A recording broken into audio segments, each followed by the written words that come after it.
สบายดีทุกคนเนาะมาพบกับซาเล็กมาทำกันทุกคนเนาะมากินก่อนอันนี้นะทุกคนเนาะตอนเดือดกดเจ็บ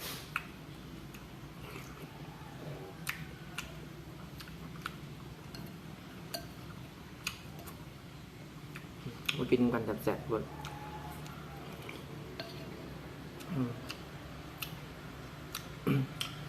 เขาว่าเบิ้งเดี๋ยวกับ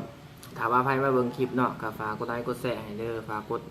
กดติดตามเนาะทุกคนเนาะฝากกดติดตามให้เด้อบอกจะเป็นคนไทยหรือคนดาวเป็นคลิปของพวกเราเลยครับฝากติดตามเด้อจะเห็นกำลังเป็นกำลังใจเนาะเข้าสู่ชีวิต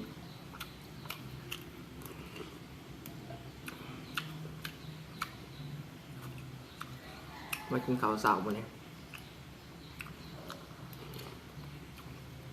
เลยมาอัดคลิป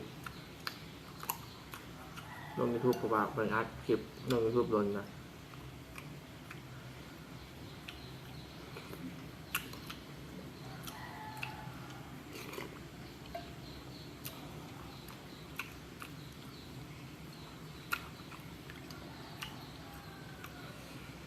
นี่แซ่บเดี๋ยวสักนิดนึงครับเดี๋ยวแบบนี้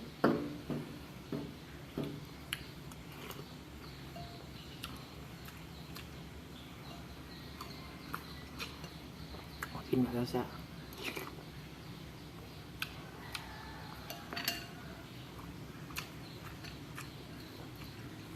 วันนี้มีพัก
มากระยะเขา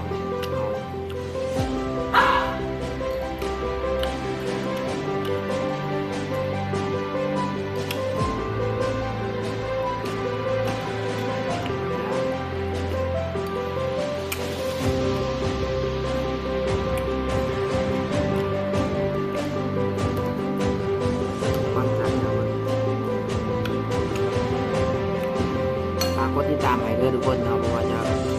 ฟังไทยหรือว่าลาวอะไรเนาะทางตอนพอลาวนะครับประเทศไทยเนาะฝากกดติดตามให้ด้วยเป็นกำลังใจครับอยากให้เราเห็นคลิปนั้นเนาะแบบถ้ามาที่คอมเมนต์มา